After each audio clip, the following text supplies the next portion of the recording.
Welcome back to another episode of Marketing Champions. I'm your host, Jerica Manzi with Daily Ad Brief.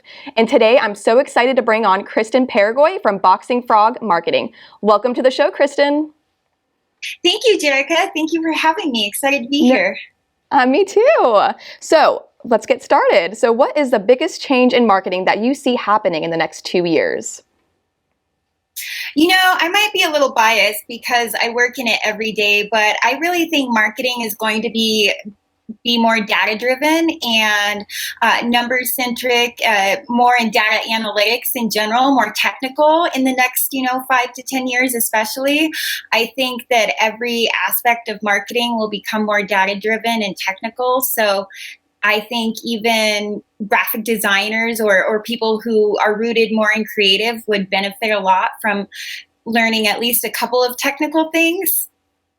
Perfect. I 100% agree. Next question. So what is your favorite advertising campaign that you've created for a client or participated in? Oh, that's a really good question.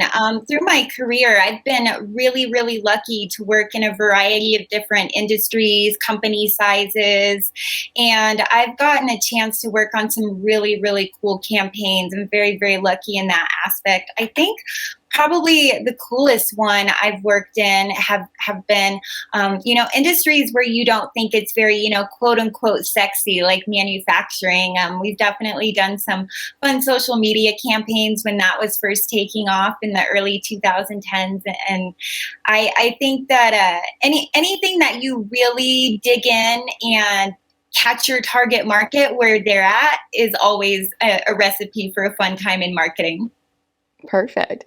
And how does your marketing strategy change from working with a national client to a local client?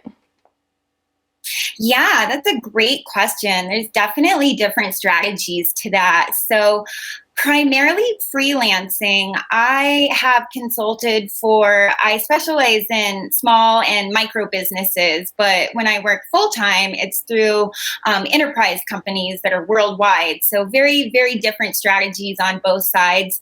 I think there's a lot of principles that are the same, though, definitely. The idea of having an omni-channel strategy that really reaches your target market is the same, for example.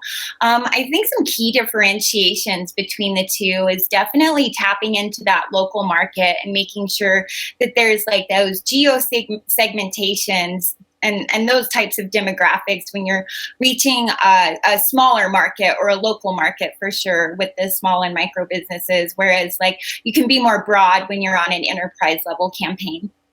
Perfect. Yeah, that makes sense. And then what makes your company unique? So I started Boxing Frog Marketing and my adjoining book called Fight Strategy. It's on Amazon. I cater primarily to small and micro businesses just because I really started to see a need in the market for really quality marketing for small and micro businesses, but a lot of the times I think it comes with a high agency price tag, and startups or small businesses, micro businesses don't always have that kind of budget. So I think it's really important to be able to appeal to them as well. So my company really caters to that market and that clientele so everyone can have access to high quality marketing. Perfect. Yeah, no, that makes sense. And then what % of your advertising service offerings does traditional media buying make up?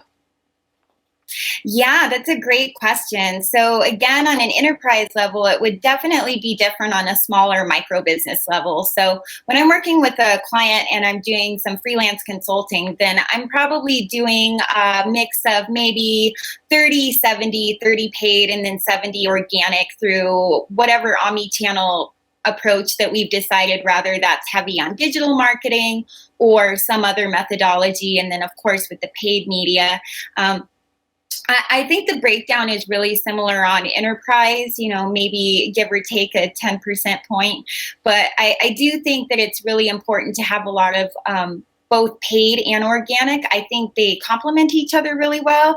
And I think, as a lot of digital marketers will tell you too, especially if you advertise on things like Google, or if you are paying for a large search engine ad, then I think that helps your organic methodology as well. Mm-hmm. I 100% agree with that.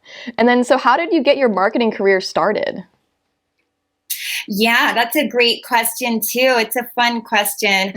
So I graduated into the housing market bubble crash, so many years ago, back in 2009, and it was rough to get into. So I definitely. I started not in a very glamorous way, definitely on the small business, not necessarily even doing full-time marketing, partial marketing, partial admin, partial answering the phones and whatever else the business needed.